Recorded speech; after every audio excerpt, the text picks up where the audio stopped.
here we go. We are live on this good Tuesday. All right. Oh yeah, we back. We back. We back. We're back in business. And I'm gonna tag you, good folk. Um,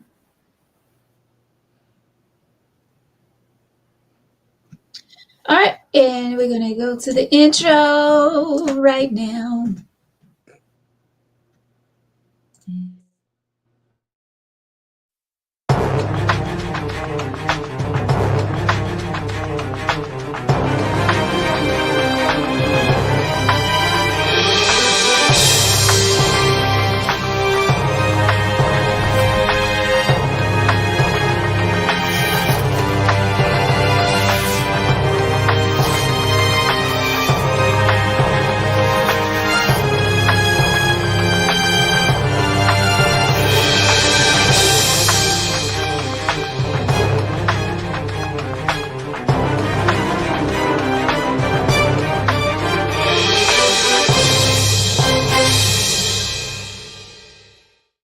It's Tuesday. It's Tuesday. It's Tuesday. It's Tuesday. It's Tuesday. Y'all not gonna dance with me? It's Tuesday. It's Tuesday. It's Tuesday. All right. Not even close. Not even close. Well, welcome to Tangy Tea of Life. I am your host, Veronica. Back with you on this Tuesday. So glad to be back with you all. And this is where we talk about any and everything. I have my brother, my co-host over here, Vic White. Am I pointing right? Yes, you are, but I never got tagged in it. Mine just came through. That's Oh, right. did it? Yeah, it just came through late. Yeah, I don't see I it. tried. And down below is Brother Fatine, all the way from WPLS radio station, New York. What's going on, fellas? I don't see the tag. I still don't. I don't see the tag. So, Let me make sure. oh no, you got it, but I just ain't got it. I see it down for Tina's Okay. page, but I don't see it on mine. But we'll work through it. Yep, you're on there. Oh, welcome to Tangy Tea of Life, everyone. This is where we talk about any and everything. So glad to be back with you all. I hope you're feeling good on this Tuesday. Hello, Brother Michael Keith.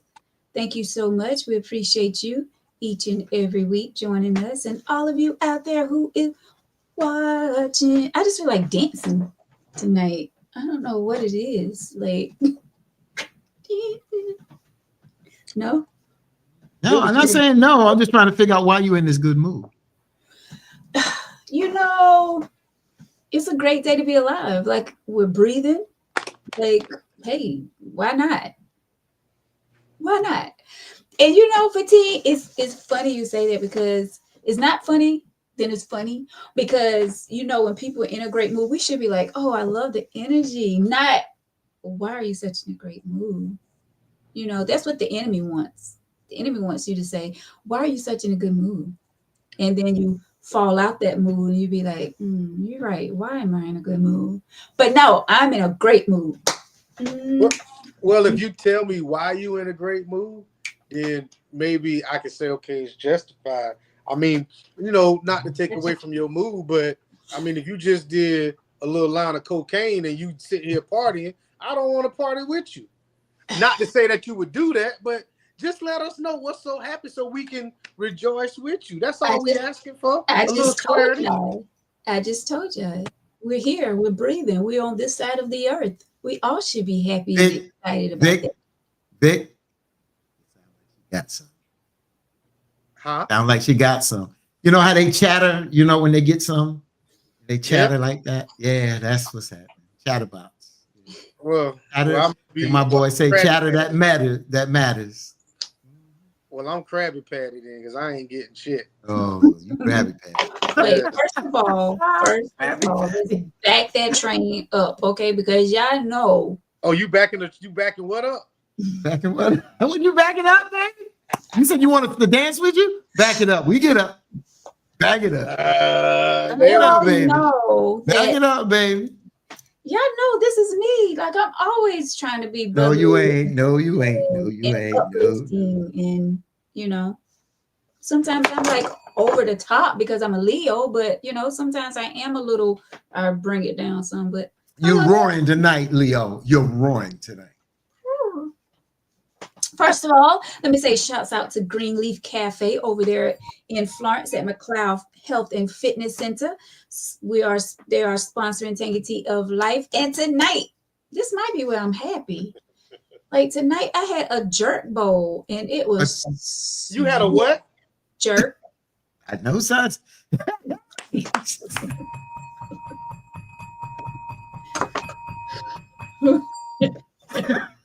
Break the bell, baby. Break the There bell. you go. 3 B's. Break the bell, baby. Or breaking backs, baby. That's what I'm talking about. I can't stand y'all. Okay. Anywho, I had a jerk bowl. Okay, they come with choice. Busting out. The choice of meat you have is Choice of meat. Choice of what? Woo! She on fire tonight. She on fire. Choice of meat, huh? You They ain't have get a protein in it. this choice is not going well. I'm like, Oh, see, it's going right. It's going right. Way to go, Vic. I love it. He got his thumbs up. can y'all I be, didn't mean to. That's why I put him down. But yeah, can y'all be serious for a second? We Like, are. You being telling the serious. story. anywho, the jerk bowl comes with 2 choices of meat. Your Oh, chicken. 2 choices. Oh, you did a good now. white and dark. Oh, gosh, they did something special for me tonight though, because I wanted Oh. salmon, so they made mine with salmon. But it comes with chicken or shrimp, all right, and it comes with brown rice and beans, tomatoes, red onions, bell peppers, and mild jerk sauce. So When you I like tell a you little that shrimp thing, meat. what? You like a little shrimp meat. That's what Victor said. You like a little shrimp meat. I'm just trying. I don't want a jerk bowl, but I heard you like jerk bowl. You had 2 meats. You had a big piece of chicken and some And, shrimp, and you were satisfied. That's all I heard. and you chattering now. You speaking. You chattering, smoking. so- All was missing is your cigarette. Get your cigarette. That's all you need. No, I'm not. She was about to grab it, man. She's about to grab the son of a bitch. Y'all do it too And where'd you much. get this- Okay, can I finish this, please? And where'd you get this jerk bowl from? Greenleaf Cafe. Where's that at? Inside of McLeod Fitness, Health and Fitness. All right. You do not have to be a member of the gym to go and get your grub on. You can go for lunch. You can go for, they close at 7:00. All right. So make sure you get there before 7 p.m. But yeah, go there, pick you up something to eat, nice and healthy. My drink, he fixed me mango, pineapple, and ginger lemonade blended. It was so tasty. So tasty. So guys, make sure that you go check out Greenleaf Cafe for all your healthy choices. They have protein shakes. They have drinks that give you energy. They have protein bowls. They have wraps and all of that good stuff. So make sure you check it out, Greenleaf Cafe.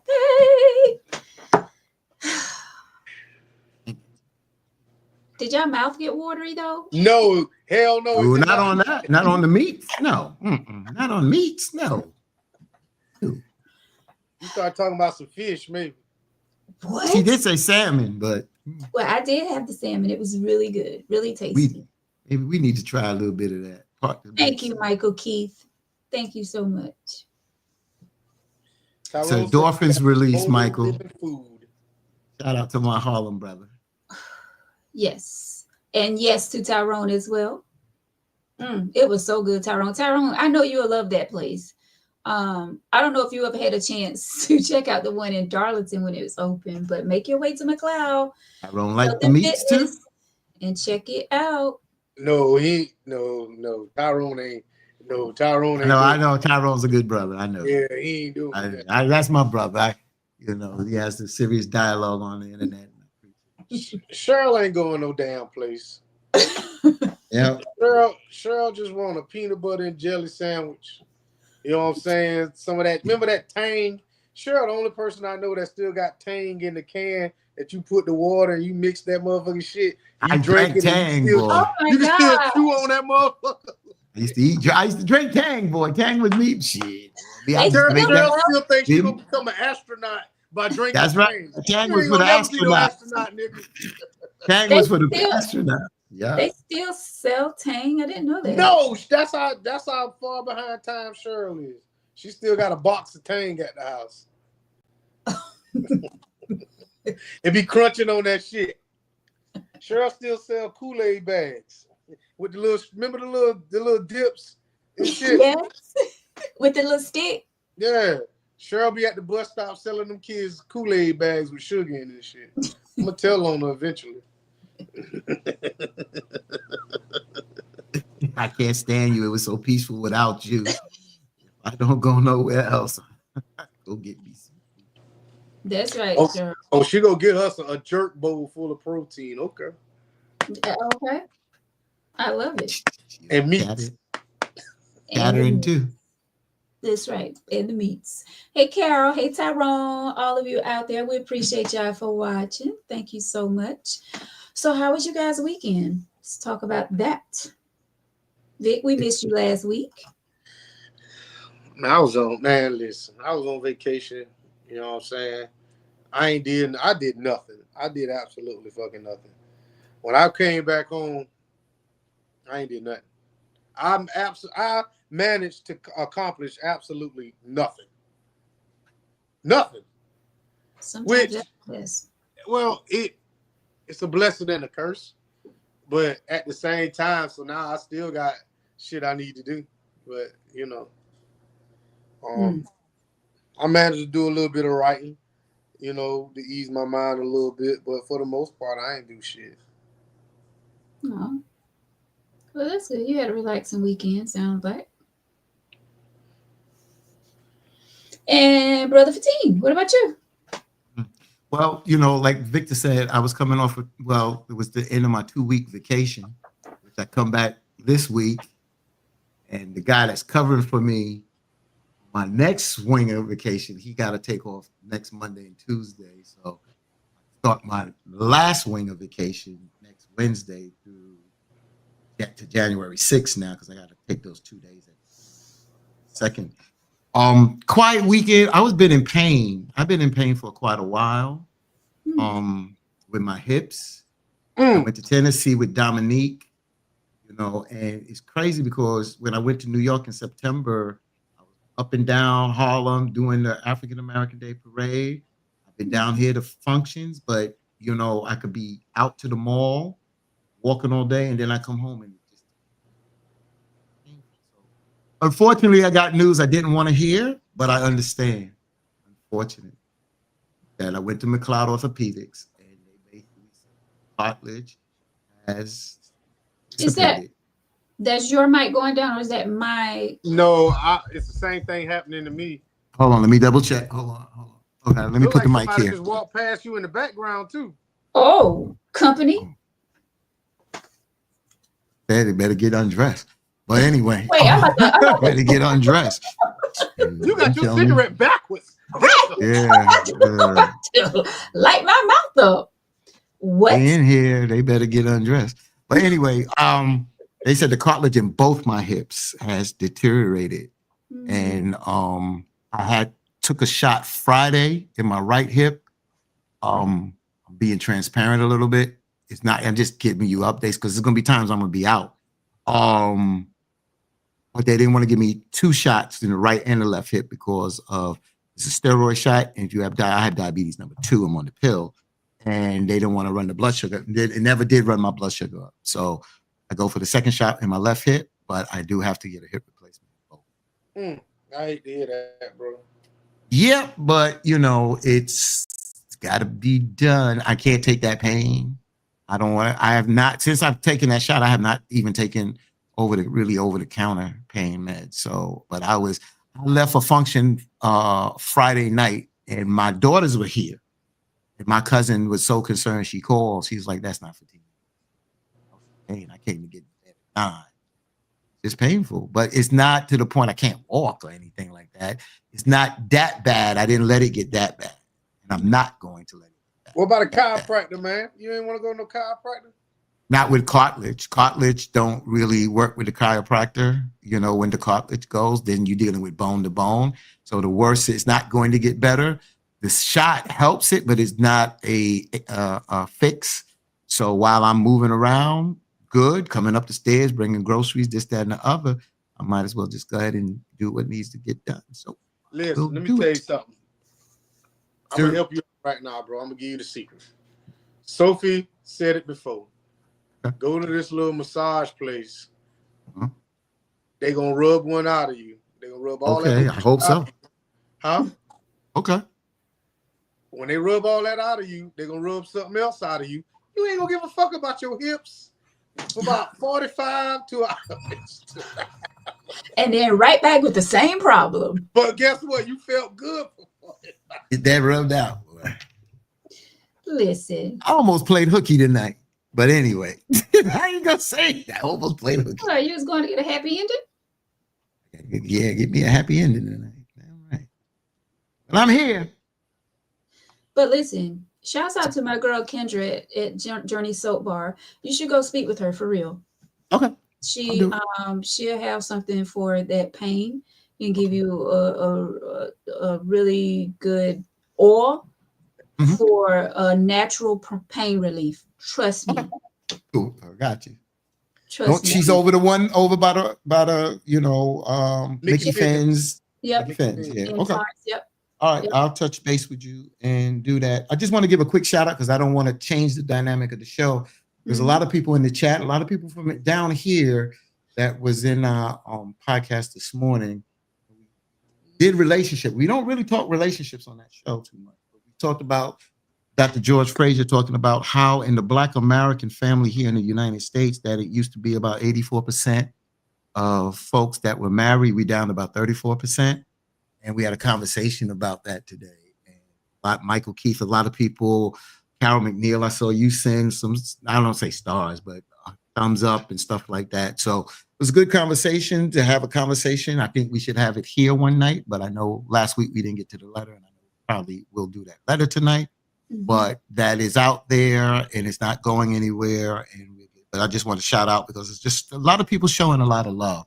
And that's one thing that I promote on all my platforms. Tangy Tea of Life, hashtag Truth Be Told, and of course my BLS shows, which you promote here, promote BLS, but I make sure that Tangy Tea of Life gets that love and promotion. And the host of hashtag Truth Be Told, Joe Dupree Anderson, he shares this show on his page. Appreciate you, Joe. Yep. So that's what it's about. That's what it's about. It's about the love. We all are doing this out here for the love, and that's what we do. We help one another. Absolutely. Options, bro. About your subjects. It's all about options. Yes. I do the ancestry thing, and I've noticed. I don't know if anybody ever done ancestry, but the way it works is you can kind of get people by census. That's how you can track people, by using the U.S. Census. And I noticed my great grandmother and my great grandfather only lived 3 houses from each other. And then my great on my daddy's side, my daddy's mother's mother, her and her husband only lived next door to each other. So it's all about options, bro. Like now we have so many ways to communicate with each other. We got so many ways to be mobile with each other that the temptation is there for people to be, to not want to settle down. And I get it, the bad chick in the neighborhood ain't too bad no more when you're talking about the baddest girl in the city versus the baddest girl in the state versus the baddest girl in the region. At one point in time, you was doing something if your little girlfriend was the prettiest girl on the street.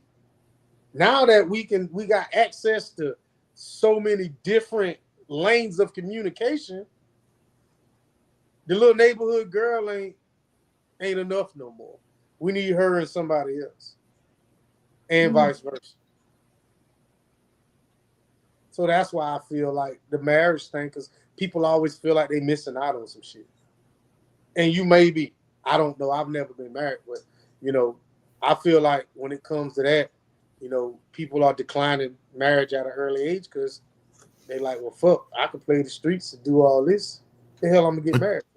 But the problem is, Victor, with that is that when we start to look at the statistics, looking here as, and I know statistics can vary, I got that. But when you look at other cultures versus Black Americans, we're the only one that is in such a low percentile. You don't see this in other countries, but forget the other countries. Let's just deal with US. But like I said on the show today, we as a people have not, other cultures have not gone through in America what we have gone through.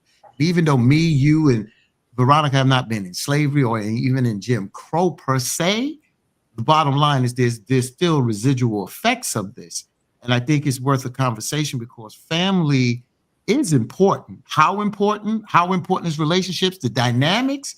But why is it with Black Americans versus other cultures where you don't see such a low percentile of marriage? That raises some red flags. Why? Who said marriage was a goal? Well, because it has been a goal. When I gave out the statistic, to say this, to the older folks. We talking about, you're asking the newer folks why they not getting married. Well, if the newer folks are saying marriage is not a goal, then of course the numbers is going to go down. But again, why is it with us only? Because you're not seeing that with a lot of cultures, white folks, other nationalities, you're not seeing that low percentile. So what is the dynamic? Shouldn't we be concerned? First of all, the reason why I bring this up, just like last week we had this, this conversation, is communication. We go on social media, we see women bitching about relationships. You see men responding and bitching about certain things. So don't a flag go up? Don't something peak and say there could be something broken amongst us as a people? No, that's what I'm saying. The reason I say this is because if you talk about Black Americans, yes, we haven't had freedom that long to be able to marry who we wanted to marry.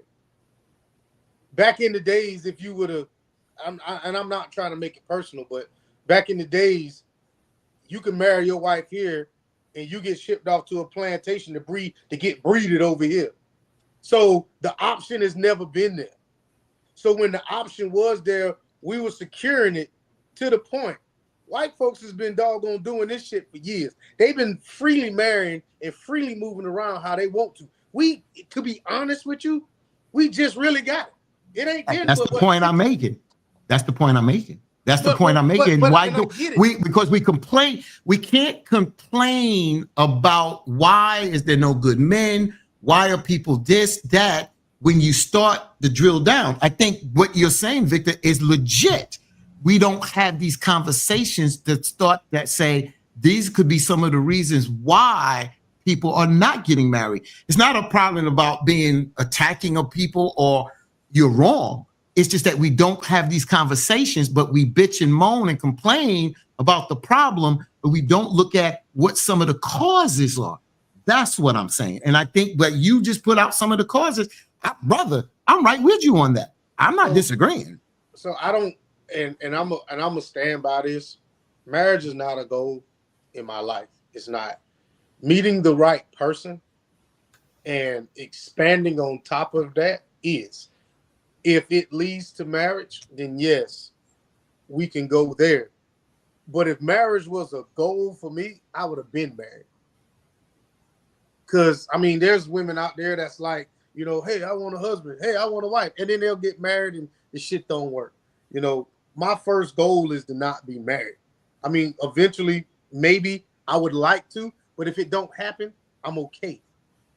But I want a genuine bond with someone is a goal that I have, not marriage. I feel like a lot of people are they're loving that they're able to move freely as they want. The trust is gone, trust in people.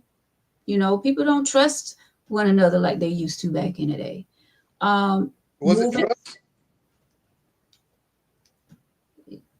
yeah, there are some scary people out here. So to really like trust someone, like it takes a lot. So I feel like that, along with people jumping into bed so quick with one another. So it's like, why we got to get married when we're doing all this stuff? You know what I'm saying? We're doing. Getting the milk for free. They say, why buy the cow if you get the milk for free? Well, That's what. But go ahead. No, go ahead. No, I'm just, again, I don't want to be the dead horse because I didn't come prepared to break this down tonight on this, but I want to look at other, and again, Victor hit a real center point that you can build off of. And I'm glad he went there because that's one of the play. And normally people expect Fatin to go there, but Victor went there about the residual of slavery. He talked about the residual of slavery and Jim Crow, and basically saying there were certain things that were in effect. And now how we move, our mindset is different now. How our women have been treated, how our men have been treated in this society, the isms that we go through in this society, that's real. And I think we have to have those kind of conversations there. We really do have to have these conversations and include some of the younger people because their vision, like Victor says, and I agree with you, Victor, my goal was not the goal to say marriage was the end goal, not to say it wasn't in the back of my head, but it is the point of meeting that person that you join together and you feel so in love and in unison that you do step in there because of that family unit, the dynamic. You even talk about it. The wife gets treated differently, gets more respect as a husband and a wife in this society. So, and we complain, again, we complain about a lot of things. Some men here, independent. You don't hear a lot of other cultural women say, I'm strong, I'm independent, and I don't need a man. You hear that more from our sisters. Well, let me say this. You do hear, they do say it, but the algorithm won't show us that. So you got to understand when I go on my TikToks and Facebook pages, a lot of Caucasian people, Chinese people, Latino people don't come across my screen. It don't do it because because my algorithm does not allow that because that's not what I want to see. So if you are, and for lack of a better term, pro-black, you are not going to see shit like that. But trust and believe, there's Chinese people right now that's saying these niggas ain't shit out here. There's some Koreans that's saying these men out here ain't worth a damn. Mm-hmm. Well, their statistics don't show it though. See, but that's the difference. Statistics in America doesn't show that. But that's what I'm talking about. In America, we're talking about the culture. Now, like I said, I hate to compare regions, but I deal with a lot of Latinos in New York, Dominicans, and the Latinos and the Dominicans I know that are over 30, majority of them are married. The more Asian people that are over 30 plus are married. Majority that I see. So they might not come across my TikTok or Facebook, but I deal in the reality, and this is what I come into, and this is the conversation. You don't see talk shows out there and seeing other women saying, I'm strong, I'm black, and I'm independent. You may get one or two or three, but you saw talk shows in the 90s and the 2000s. Black women, I'm independent, I'm strong, I don't need a man. If he ain't blah, blah, blah. We saw that out there. Now, did they just feed and spoon feed us that? Or did we go out there and say that and that became a reality? Look at our social media now. Look at the complaints now. And look at some of the things that the sisters are saying out there. So if you focus in on that, I see not to completely debate you, because I do see what you're talking about. But what I see mainly is a lot of women have gave their heart to a man and it didn't work. I'm not going to say he was wrong. I'm going to just say I see where a lot of women gave their heart to a man and it did not work. However, it transpired after that. So I'm not going to sit here and say marriage is on a decline, because two people can say they married I ain't never been to your damn wedding, so I'm gonna just take your word for it. You can say you married, put on the ring, whoop de whoop de whoop. All I'm saying is I've been to black weddings, and the few that I've been to, I think all of them are still together. Maybe I think I will have to do, but I know for the fact the last 4 that I've been to, and I'm talking about the span of 12 years, those 4 are still together. So Nicole. Go ahead, Nicole. What? Yeah, I'm just going to read. I mean, there's a lot of comments coming in. Nicole Harris is saying that's why it's so many situationships out there. And you're right. Huh? Who allows that? We do. Exactly. Yes. Exactly. If you want to do something about the situationships, don't be in one. Carol, go ahead. Carol says what? Carol says, what are we showing our future generations? Why is family not important anymore? Who said family wasn't important? That's not what we're talking about. We're talking about marriage right now. Family and marriage is 2 different things. Completely 2 different things. What we're talking about is 2 people shacking up together in a situation. What's her name? Nicole saying situationships. That goes on both of them. Ma'am, you said so many situationships, don't be in one. Don't become a statistic.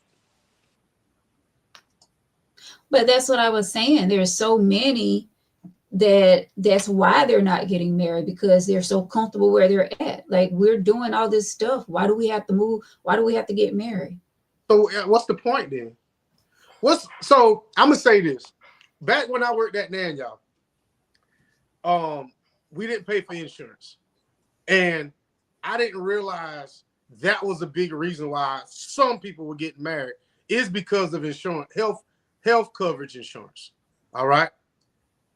When Nan y'all said you can have a domestic part, when all this gay shit started going on, and Nan y'all said you can have a domestic partnership and you can cover your partner on your insurance. You should have seen how many of these guys started putting their girlfriends on the insurance. But what they didn't know is, in order to get her off, you got to have a damn divorce. You didn't have to have a marriage license to get her on there. What? But you had to have a divorce. So now with these insurance companies, when they changed the laws just a little bit, you can carry a domestic partner. If we've been together 15 years, ain't no point of getting fucking married. You covered now with my health insurance. I rocks with you. You keep your property. I keep your property. You go to the doctor when you want to. The insurance companies I feel like the insurance companies kind of deterred that. That's just from my eyes. When they start letting people carry domestic partners.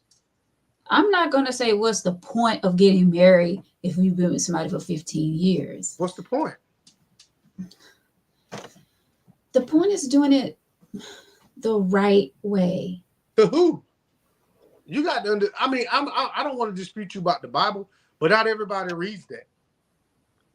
I mean, that's true. But and you were raised that's the right way, and you should stand on that. Yeah. And you should. But your right and my right may be 2 different things. But at the end of the day, when we both close our eyes for the last time, one of us gonna know one of us was right and one of us was damn wrong. That's deep. So the percentage of adults currently married at age 18 plus here in America: white Americans 54%, Asian Americans 61%, Hispanic Americans 48%, Black Americans 32%. But what are you saying though?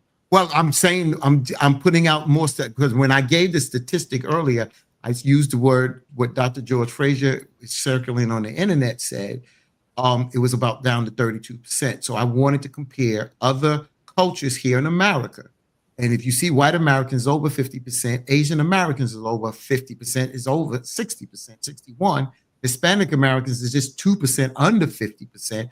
And Black Americans is down in the basement at 32%. So it's just showing you there that, and then it says, then there's a percentage of adults who have never been married, age 18 plus. White Americans, 24%.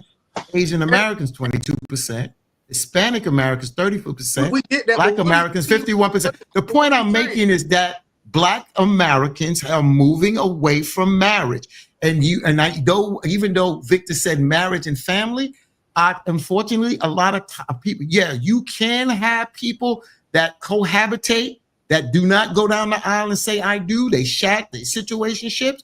But when it comes down to strong relationships, we see an issue in our community. And I think that if we don't address this, how does it get better if that's something that family is very important?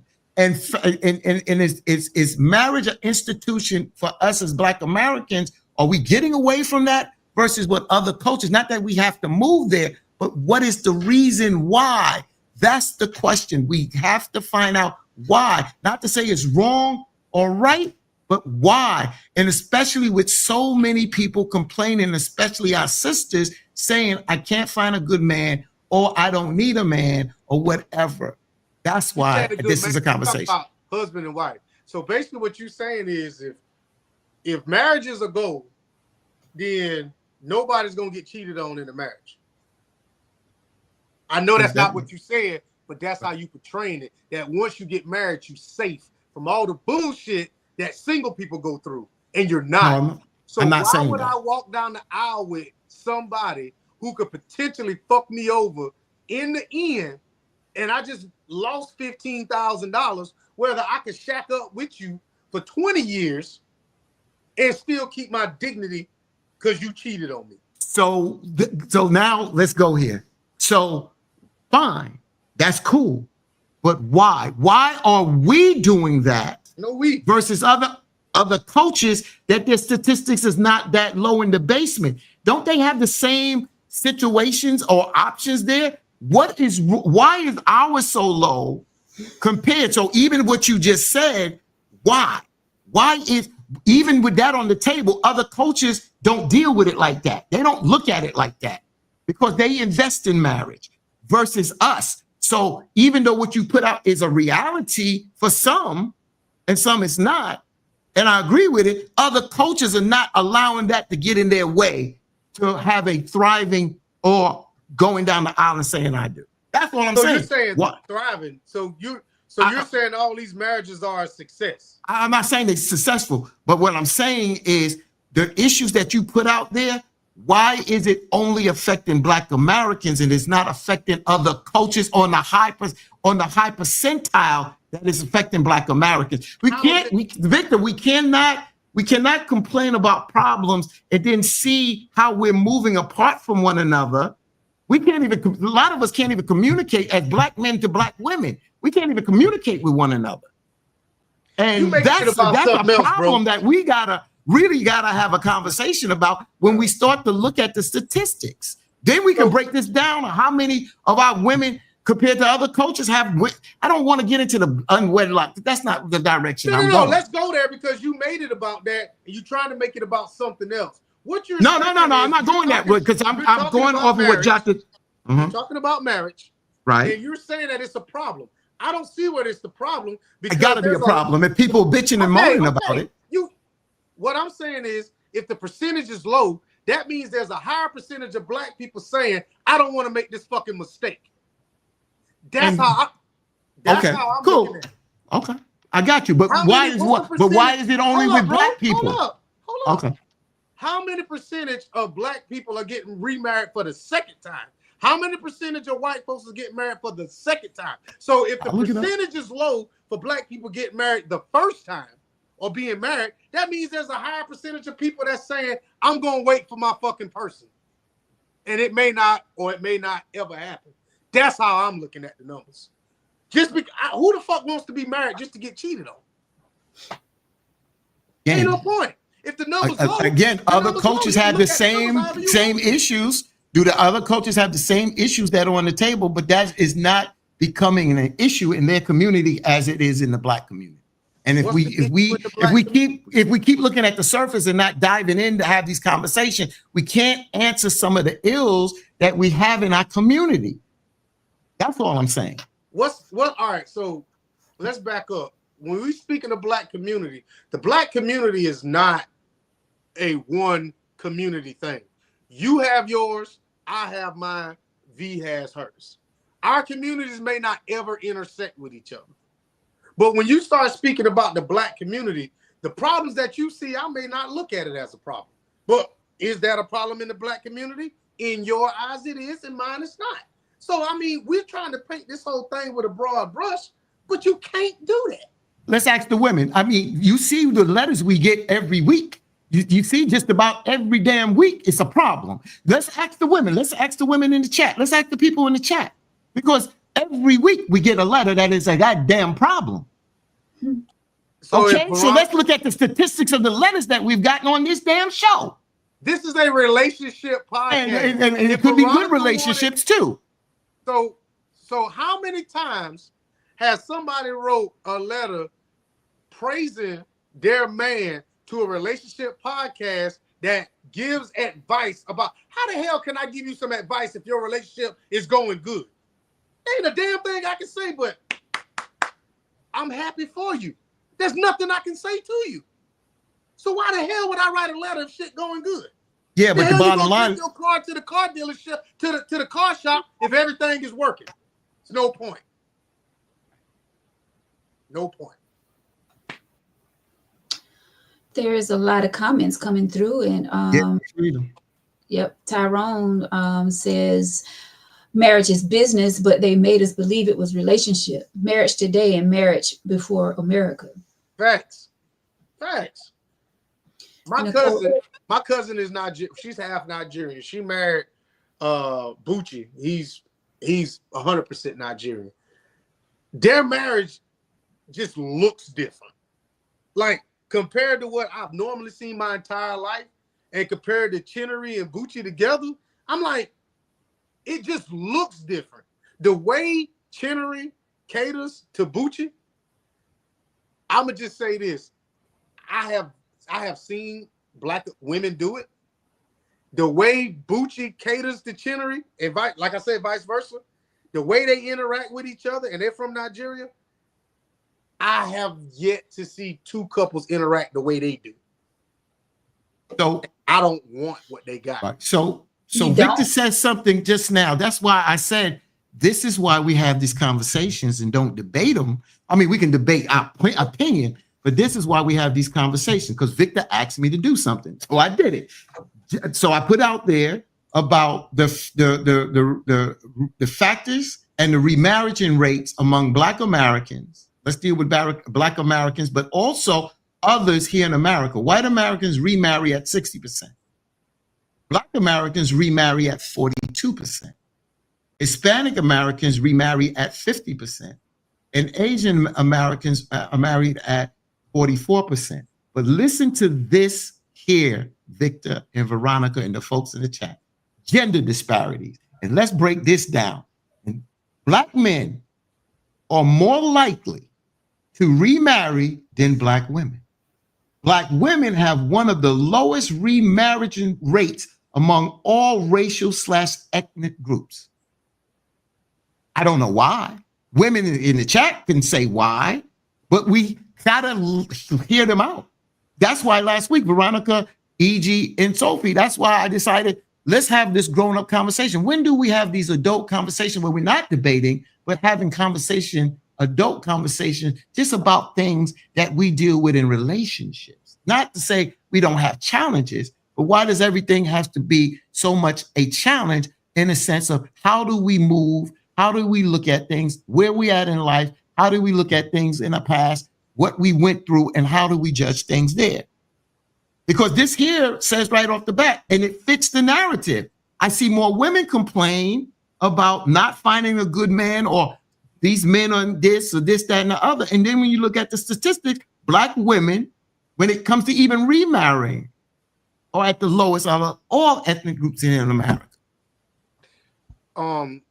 Veronica, before you answer that, I think we owe Hayward the right to read his comment. Man just gave us 2,000 stars at one time. Hayward. Thank you so much, Hayward. We Um, appreciate you. so Brother Hayward, first of all, on behalf of the Tangy Tea, because I don't have to speak for them, but I will, because I'm speaking now, I'll just say it on behalf of the Tangy Tea of Life. We thank you Thank you. for that. Yes, absolutely. So Hayward Samuel Jr. says, and I don't want to get off your comment, team, but the man gave 2,000 stars. So I'm gonna just read it. Thank you.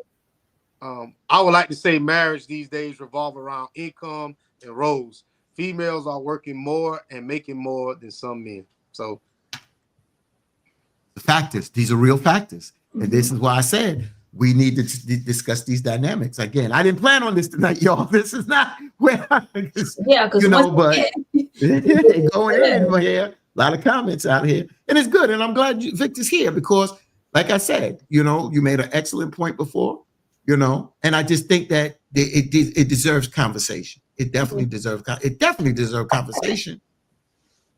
And I would like to say every time Hayward, come and watch on the podcast, he always give us a generous amount of stars. We appreciate you so much, Hayward. Thank you. I wanted to go to Nicole's comment. It was kind of further up. Not the man married.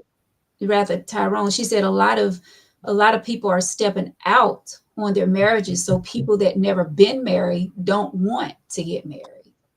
And I can say that's a fair comment because a lot of people are looking at the marriages where the spouses are cheating on one another. So they're saying to themselves, I don't want to even get myself involved in that because there's so many married people out here that's stepping out on their husbands and wives. So what's the point of getting married? But my thing to that is everybody is not the same. It's not good seeing, these people out here that's cheating on their husbands and cheating on their wives, but we can't focus on them. That's them. We have to focus on what we want. If we want to get married, we need to be focusing on, like Victor said, a true companionship. And you have to have a true companionship first in order to step up and decide to get married. Definitely looking for a true companionship in my partner, like someone that I can call my best friend, someone I can trust. And, you have to be friends first. But yeah, that was a great comment, Nicole. Thank you. Can I read 3 comments? Sure. They right back behind each other. So Nicole Harris says the man mind frame is nothing like my grandfather marriage to my grandma. Men are not the same. They are brought up differently. Tyrone comes back and says, well, he's not responding. He's under. We promote independence over family. We look for reasons to leave rather than fighting to stay together.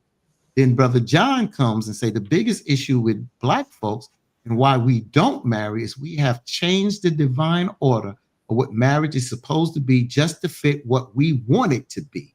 Now, the plan to divide Black folks has been in the making years ago. Black women have been upgraded in careers and higher ups prayed, bamboozled with welfare and high-paying jobs to remove Black men completely from their home. All 3 comments got a lot of validity there, and and I can stand kind of behind them. I can talk about them. All right, let's start with Nicole's. Yeah, we're gonna start at the top. So I mean, I'll give my opinion and then hear everybody there. When Nicole said, the mind frame is definitely different. We're in a different time. We are in a different time. We move differently. Our circumstances and situations are differently. So we think differently. We move differently. And that's why we see more women back then that were not as independent and were living, not to say living like coattails, but basically subjected to the husband who was the breadwinner, who was the household. Now we got more independence. Women, somebody said, women are making more money at the end of the day, and they're having their own businesses. The dynamics change.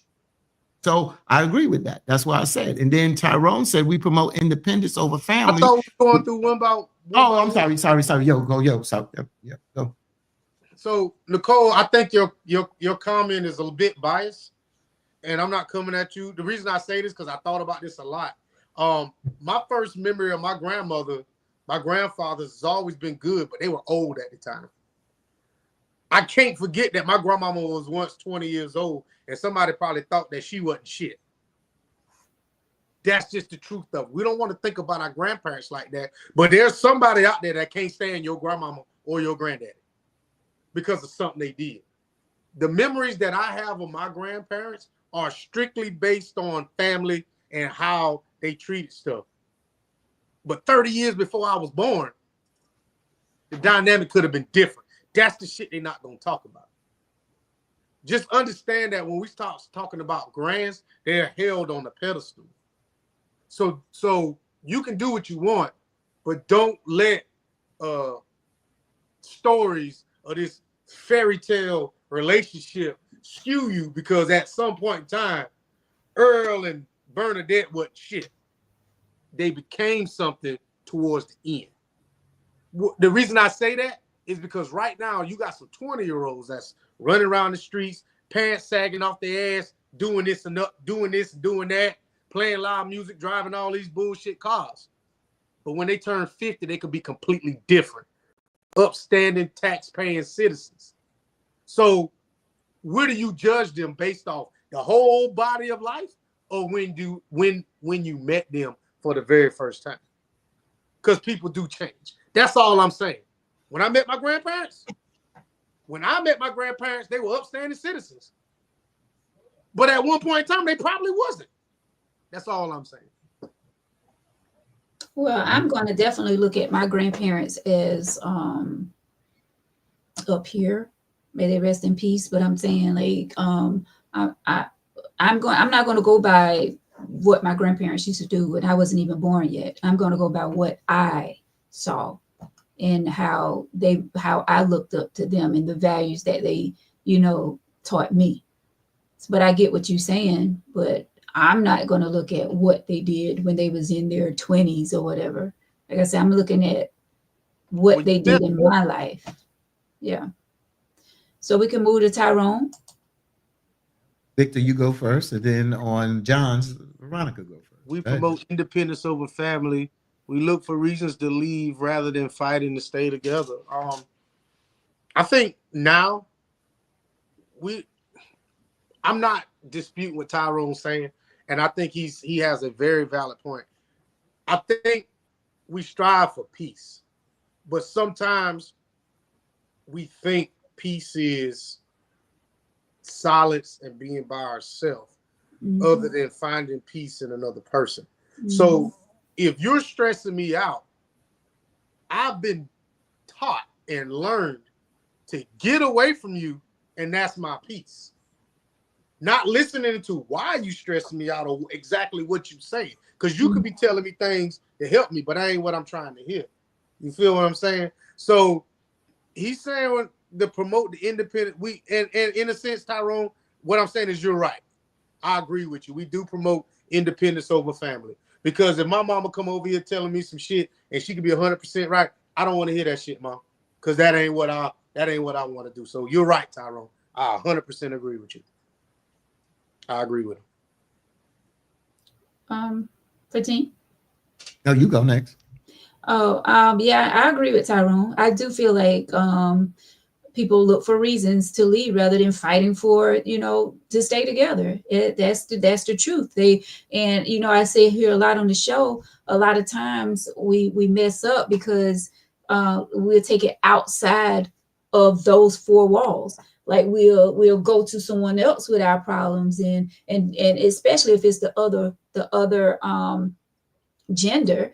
Like if a female is having problems inside her home, and then she go and lean on this man and tell him about her problems, and then things get spinned around in their little relationship that they have on the side. Now it's much easier for this woman to go back home and say, I'm done, because she didn't found an outlet. Now she didn't met this man, and he's, telling her all these good things in her ear and what he wouldn't do if he was with her and blah, blah, blah, blah. And now it's like, okay, I'm done. I'm done trying to make this marriage work. I'm gone.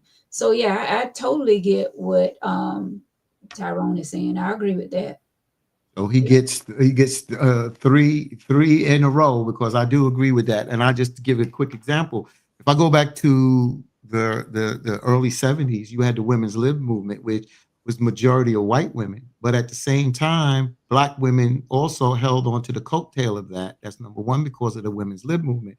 But at the same time, you also had welfare that was becoming more of a system-wide situation where women benefit when the man wasn't there. Or if the man was around, he couldn't be around. Because if you got any kind of, I mean, you look at the movie Claudine, that was a small microcosm of what we started going through. And as you realize, as women were starting to do that independently, then when they got weaned off the system, if they did wean off the system, you know, and they still moving without a man, and now they're moving into the job and they're moving into the career. Again, this is not over a 2-year period. You're talking about decades. You understand? You go back to the 90s. For me, going to the 90s and 2000, this is something that was promoted of independency. And I didn't have a problem with a woman standing up and being independent. But we were hearing more, I don't need a man. I can do this by myself. And that's what we were hearing more. So I do agree with that comment. So we all do agree with that. You know, I say this. You talk about the women's independent movement was mainly led by white women, but what other woman would have done that? Because Black women wasn't, I hate to say it, but Black women didn't have a voice in the 70s. And I'm not knocking it. I'm not knocking it. So the white women had, by default, you know, But I'm not knocking it. I'm giving the true facts of it. That's all I'm saying. But if you look at it today, there's a new movement that the Black women are actually leading of the independence now, but now it's a damn problem. It's almost a movement. It seems like a movement. Victor, I don't know if you agree with me, and I don't know, but I'm gonna say it. It's almost seeming like it's a movement that is becoming anti-man. It is, bro. You're right. So that's why I want to tie into John's thing, where a woman says, I only need you for your sperm.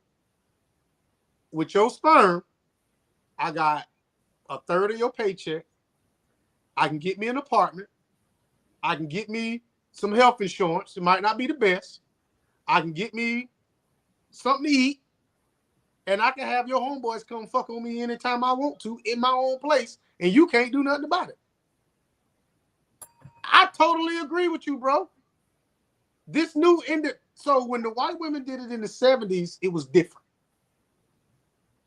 These little young girls doing it now, they get an apartment, food stamps, was it Medicare, Cade, whichever one that is? Medicare now.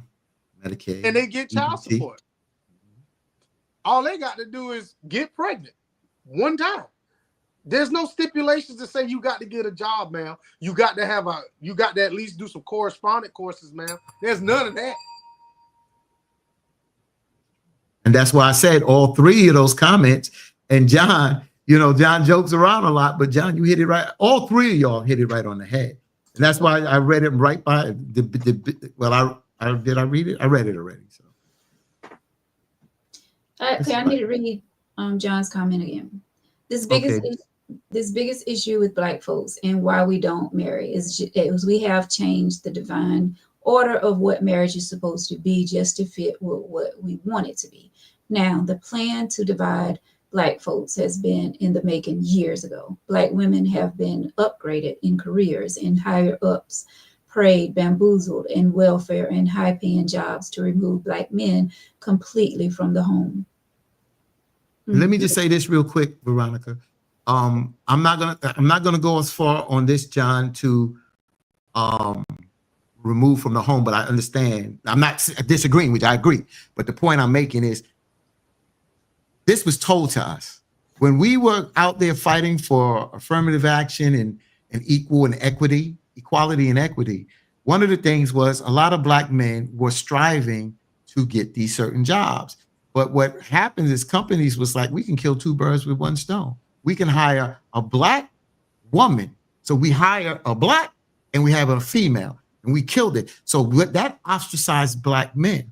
And that's why I'm the host of Open Line now on WBLS. But the creation of Open Line was by Bob Slade, because he was saying, well, Black men can converse about a lot of issues, but they only come to us about sports or Black issues when it's black to black or black on black crime or whatever. But we can talk about a whole litany of things. So, John, you hit it right at the heart, brother.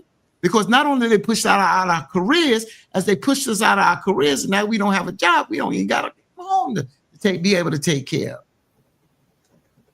Well, you know what? We can stop this madness. And you know how we can stop it? What's that?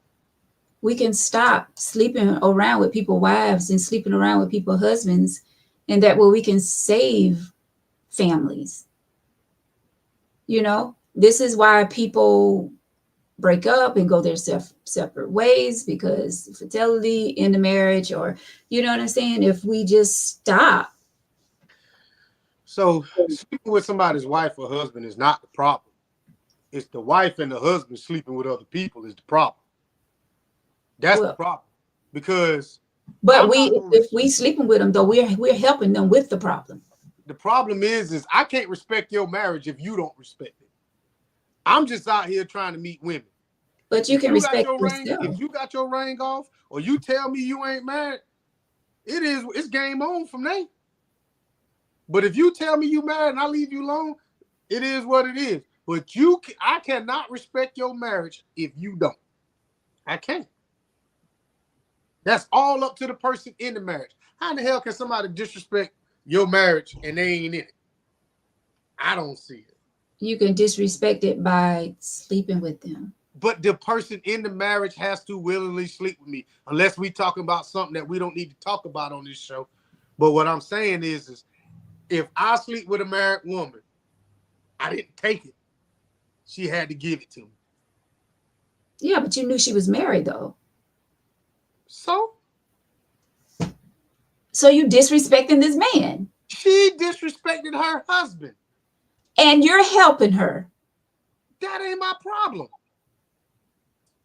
Veronica, let me just say this real quick, because I was thinking about this, and I'm glad a woman said this the other day. I mean, today early on the show, and it was a friend of mine, my childhood friend, Deborah Dunson Harris, who's never really participated on a podcast.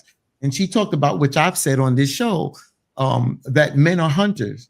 And I have to somewhat agree with Victor, because temptation is a mother. And even when you go to the church, the preacher and whoever the leader in the religious organization is talking about temptation. It's talked about in the Bible. It's talked about amongst us about temptation.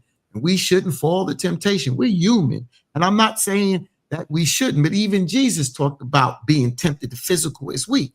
And now we are bombarded as men. Now, if we weak, it's one thing. We've been bombarded. Every time you pick up social media, you see an ass and titties, ass and titties, ass and titties. You look at the television. You look at these shows. The housewives from here fighting, titties out, so and so. I'm sorry. This is the reality. It's pushed at a 24/7 or 25/8 all the time. And all people say, well, you got to be strong. No, you continue to play this over and over and over. Temptation is real. We are human. And if you don't think that this is continue to be pushed out here, so what Victor is saying, we don't decipher if it's a single woman or a married woman. If we going to lay with it, we going to lay with it. That's why I have to agree with Victor. If she disrespects her marriage, that's on her. Because we don't sit there and decipher sometimes, well, I'm not going to lay down with her because she's a married woman. I know how it looks, but again, this is what we giving to y'all. Y'all may not understand. Y'all may not understand, but we y'all. We're the problem. We're the problem. Yeah. Okay. Yeah. Okay. Yeah. We're men. For you to we're men and we're human. For you to say it does. You know what? Cut with that crap. Okay. I get tired of hearing I'm a man, and you know. We are hunters. We are. That's all. Okay. You had the floor. Okay. I'm tired of the excuses that we are men and this is us. This is what we do. We do you. Okay, I get that. But do y'all not have respect for yourself? Do you not have respect that this woman is married and I'm not going to mess with her because she's married. She got a man at the house, blah, blah, blah. So you just don't care, huh? So let's vice versa. Let's, what's the word? Reverse Let's it. switch it around. If it was your woman, would you be okay with her talking to a man No. or sleeping with another man? No. But the So woman wouldn't. wait a minute. So wait a minute. So why you can't have respect for that man and say, okay, well, let me put myself in his shoes. That's not the same thing. It's not the same thing, Veronica. Use the same That's not example. the same That's thing. not the same example. The I'm example saying- is you asked us if we have a problem, and Victor answered it right. The problem is if the woman does that, she disrespects her own marriage. That's on her. You're helping the problem. Just like You're it's on her disrespecting the marriage, just like the man is disrespecting his marriage. Us that sleep with, if the woman goes out there or the man goes out there and sleep with somebody and out of his marriage, that's on his ass. It's not the other woman's fault. The other woman out there that's single and saying, well, he's married. I mean, if she has a conscience, that's on her. But what we're saying is it's the one that step out of their marriage, it's on their ass. It's on them. They're the one that took the vows. Yeah, I didn't take no vows. So it's And I didn't so if I meet a woman and she tell me she not married and I sleep with her and they come to find out she married, it's my fault. You're the problem. Okay. You're I'm the helping problem. her. Okay. You're helping. You're helping the situation. You're helping her make that decision to leave her home. You talk about Zero accountability when it comes to women being wrong. That's all I'm hearing. You're talking about, and I'm talking about men and women, not only women. I'm talking about the men that cheat and the women that cheat as well.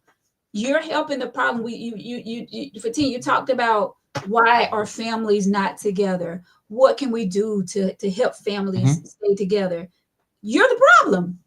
How are you helping this family stay together when you're cheating with this wife? I don't care about your family. That ain't my issue. Exactly. So don't ask the question about how we can help or save families. You're the problem. Who? No, I'm not the problem. You the problem. You should be trying to step out on your husband to start with. I ain't got shit to do with what your little tutor is getting thumping and shit. But you coming to me want some bird. Cut it out. If you want some bird, get it from your husband. Get it from the little $99 store that sell that shit. You going out, stepping out on your husband is showing me no accountability because now you tell me, oh, I slept with Frank over here. It me and Frank fault. No, you offered Frank some coochie. Frank took it. It's your fault. That's it.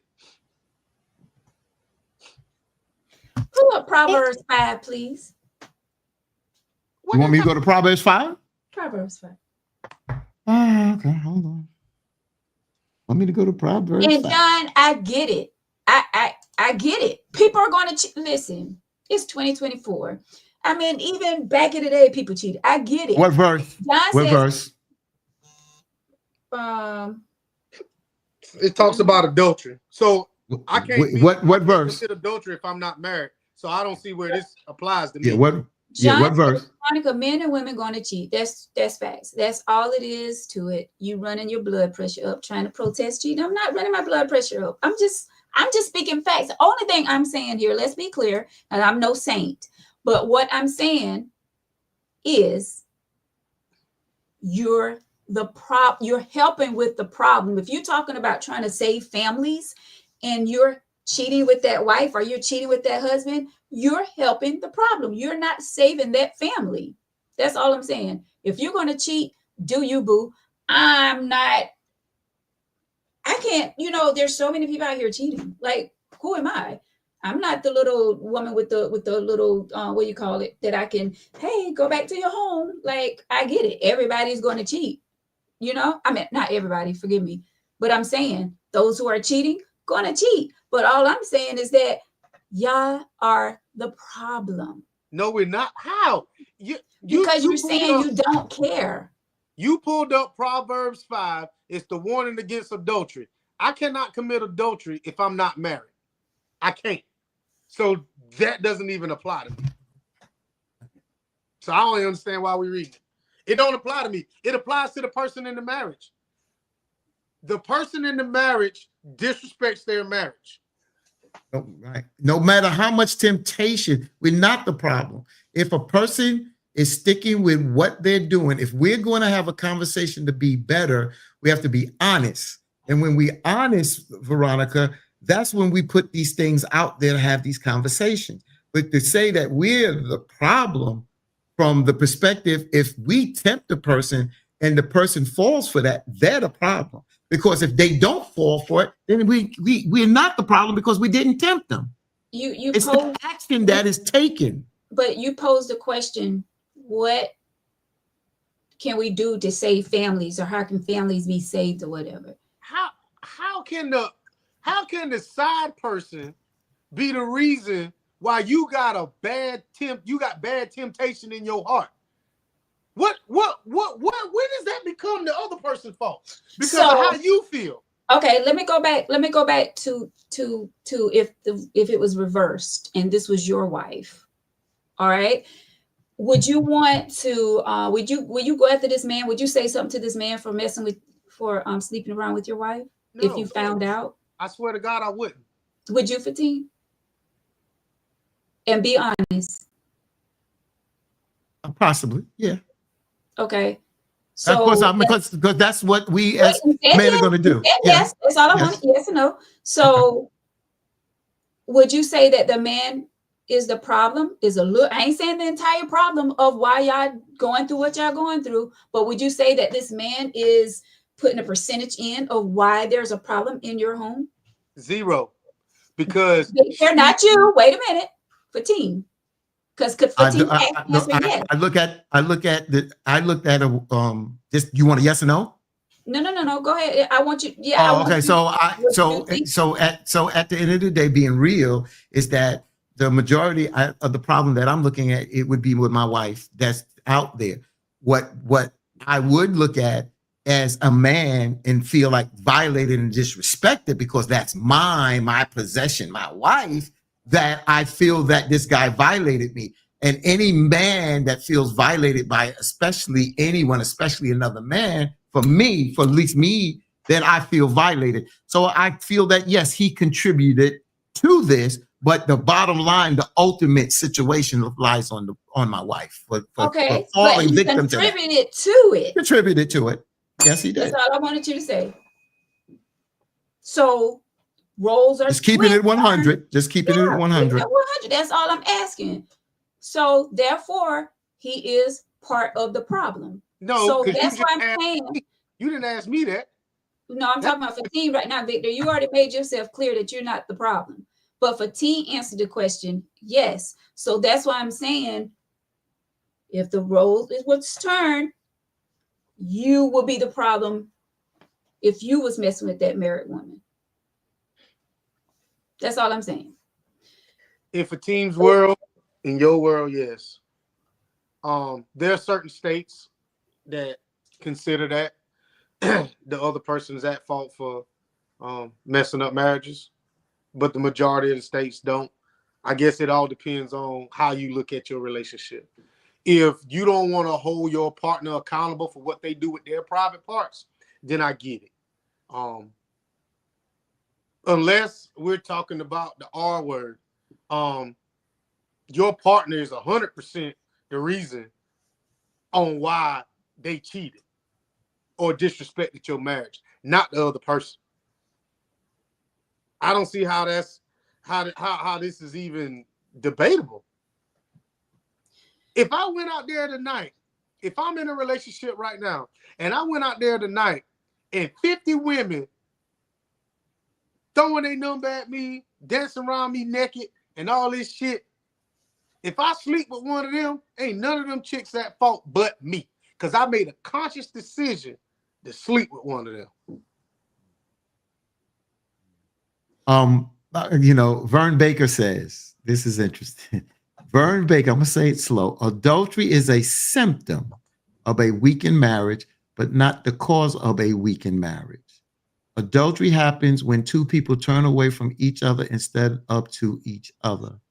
There is a more significant underlying issue. So adultery is a symptom of a weakened marriage, but not the cause of a weakened marriage. Vern, my first marriage, I totally disagree with you. Totally disagree with you. But it's a circumstance. Our marriage wasn't weakened. Come to find out that this young lady that had my first wife that had a child from a man that when she gave birth, he got locked up. He was locked up for about 3 years. She felt that, look, she was moving on, met me, we got married. She was thinking she's moving on. He gets out of jail. She realizes, I'm still in love with this man. I'm going to fight for my wife at that time. But as I look back, I realized she was still in love. She thought she wasn't, or she was moving on. But reality hit and emotions hit, she still was in love. Her marriage wasn't weakened there because she realized she was still in love. I wasn't going to stand around and wait for her to decide who she was going to choose. So I had to get a divorce, bro. I don't blame her for that because that's the reality. That's why when we come out with these cliche statements, it don't always fit every circumstance. That's why I disagree with that first part. It can be that fits some, Vern, and I'm not going to sit there, but it doesn't all. Or does not one size fit all. And I'm that's why I disagree, because I went through something that our marriage wasn't weakened because of a weakened marriage. It was there because she thought. And a lot of times we think until certain things happen, and then we realize we change, we grow, things happen in life that we change our opinions on certain things. And unfortunately, sometimes it was commitments that we make with people that we realize, you know what, that's not exactly the way I want to move 8, 10, 12 years down the road. And somebody gets hurt sometime, but that's the reality there. Yeah, we got a letter, Veronica. You know what? Because you promised last week to get to the person's letter. And this young lady is going to be highly upset with us. But no, I wanted to. It's no, too late for that. I told you we didn't have to get it's deep. Way too late for that. It really is. It's okay. almost 9:30. Oh, okay. This is the second time I made this. What do the lonely do? And here we talking about married people. Apparently they cheat. You know what, Tyrone? I'm gonna tell you something, man. Me and T gonna have to sit down one day in a neutral spot, because he said read Leviticus 18, and I just did. I don't see his point, but it's unfair for me to speak about something and he's typing. So, T man, me and you gonna have to definitely sit down one day and. Yep, I'll be there too. And do our thing. Definitely. That's the truth, Tyrone. We just try to make excuses to do things we want to do. Tyrone said, read the letter. I said, read the letter. I mean, this is a deep topic, but if y'all want me to get into the letter, we can do that right quick. Yeah, I think we exhausted this for a minute. I mean, we got a lot of comments on this. Victor was good. Veronica, you was good. I think this was good. Very good. I didn't expect it to go like this. I just, There's a lot of great comments coming through, but let's get to the letter right quick. Young lady, I'm sorry that we're getting to the letter so late in the show, but it goes, Dear Tangy T, I'm writing to you today as a woman in my mid-40s, feeling the weight of loneliness and sadness as the holiday season approaches. While this is supposed to be a time of joy, celebration, and togetherness, for many of us, it only serves as a painful reminder of what we're missing in our lives. Every year, for the past 4 years, I find myself dreading the festivities and the emptiness that comes with them. It seems like everyone around me has someone to share these special moments with, and I can't help but feel left out and isolated. Even the simplest things like shopping for gifts or attending holiday parties feel like a struggle, and it's tough not to give into despair. I know I'm not alone in feeling this way, and I believe there are many others like me who struggle with loneliness and sadness during the holidays. My question to your audience is, how do you cope with these feelings during the holiday season? What strategies do you use to find joy and comfort when it seems like everyone else has someone to share it with? I'm hoping to find some comfort in the experiences and wisdom of others, and I truly appreciate your podcast for giving me the space to openly discuss these challenges and emotions. Thank you for letting me share my story, Veronica. Sincerely, a lonely heart. So that was short and to the point. And like she said, right around the holidays, and a lot of people do get lonely around the holidays, whether they're, alone when it comes to, having someone relationship wise. And some people, get sad around the holiday seasons from the loss of a loved one. But clearly, I think she's talking about being in a relationship with someone, because she said, it seems like everyone around me has someone to share these special moments with. So, I don't know how I'll let you guys go first. What do y'all? So I'm gonna say this, and I feel like I've been on the opposite all night, but man, the holiday season is the easy part for me. I get so many invites to go this place. It ain't lonely on during the holiday season. But that random ass fucking Tuesday, November the 5th, sitting in the damn kitchen with Lifetime movie just happened to be on, is when that shit hit. You getting off work late and not a damn light on in the house is when that shit hit. Fuck the holidays. We talking about you still got 350 some odd other days that you got to make it through. If only thing I had to worry about was those 9 or 10 corporate holidays to make it through, I'd rather do that shit than the other damn 359 or however many days it is, 340, whatever it is. The holidays ain't the lonely part. It's them random ass Tuesdays. It's them Saturdays. It's them Saturdays where you don't have no plans, but everybody else does. And we ain't talking about no holidays. We talking about a cold winter night where you wake up in the morning and your shit won't crank. Who the fuck you gonna call? That's when shit get lonely. Don't worry about them damn holidays. Don't worry about them holidays.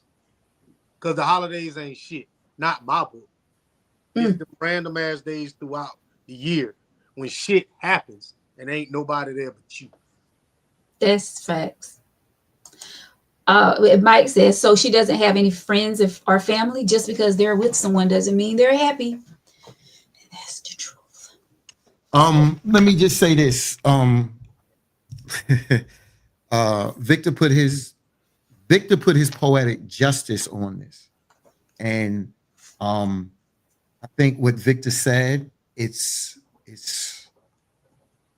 a refined kind of statement that it's an interesting way to look at it. And it's not I don't disagree with Victor. I think it's an interesting point and you can look at it, and let's leave Victor's there. How I look at it is, you talked about the last 4 years and it seems like you have memories of something. I understand about the festive time because it's a time where people tend to be more joyous. It's a collective. And I understand that. What Victor said is more of an individual kind of thing, and I get it. And I think that by Victor saying, he added another piece to the equation that makes this a more complete conversation. But just to deal with what you're saying, my sister, this is a tough time for a lot of people that are by themselves, for whatever the reason are, because a lot of people are in that joyous manner. You go right now, I'm between New York and here. New York is definitely festive. You come down here and you walk through the Magnolia Mall. You walk through July or that November, like Victor said, it's empty hardly. You go there now in the mall, people are out, they're shopping. It's a festive time of year. And when you don't seem to have anybody, it becomes lonely. And when people get lonely, they get depressed. And when they get depressed and then they see all these movies that are on, not just Lifetime, but if you go through Tubi and Netflix and these Christmas movies, these love stories and this, that, and the other, I get it. So you ask for some advice. And I'm glad that Veronica put that comment up there because, like I said, my wife passed a year and a half ago, you know, and I'm about family. I'm blessed to have 2 daughters. They were here for Thanksgiving during the holiday. I have a lot of friends, but yeah, I'm here alone. Alone, but I'm not lonely. You have to make life what you want to make it. Victor is right. 365 days of the year. And what are you doing? What is your end goal? What do you want? Do you want to be lonely? Do you go out to dates? You're 40 years old. What is the issue? I mean, you didn't give us enough. I'm just saying, you got to put yourself out there. If you want to date, if you want to meet more friends, meet more people. But if you having this pity party and not doing anything about it, then it's on you. If you depressed, it's another thing because sometimes we fall into that depression and you got to work out of it. So I won't poo-poo on you on there, but it's what you have to do about it. I have a lot of friends. I meet people. I meet new people, and there's always a potential for things to happen in a holiday. I can invite somebody out to lunch. I can invite somebody to go to the mall. I can go to the movie. You got to be creative. And now we in this stage or this age where it's not just the man asking, the woman sometimes asks, hey, what you doing tonight? This, that, and the other. So if you're not in a depressed state, then you got to make your life what you want to make it. That's what I'm saying. And it's 365 days of the year. Don't wait to this time of the year to get into that feeling. If you have, you don't want to be alone by yourself. You got to put yourself out.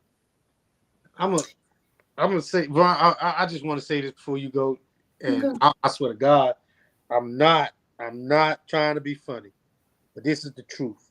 If you masturbate more, that shit will fucking go away. Trust me.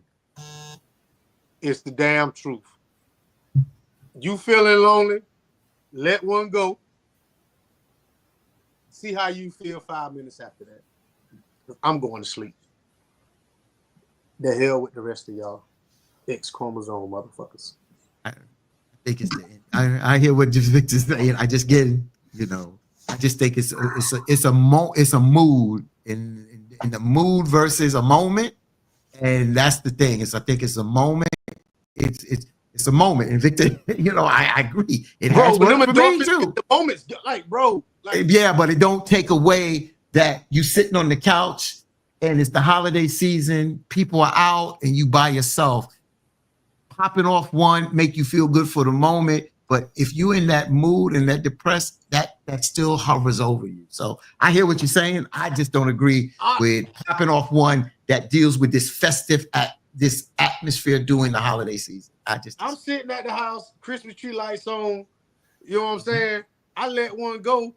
That shit don't matter, bro. You already know how that PNC work.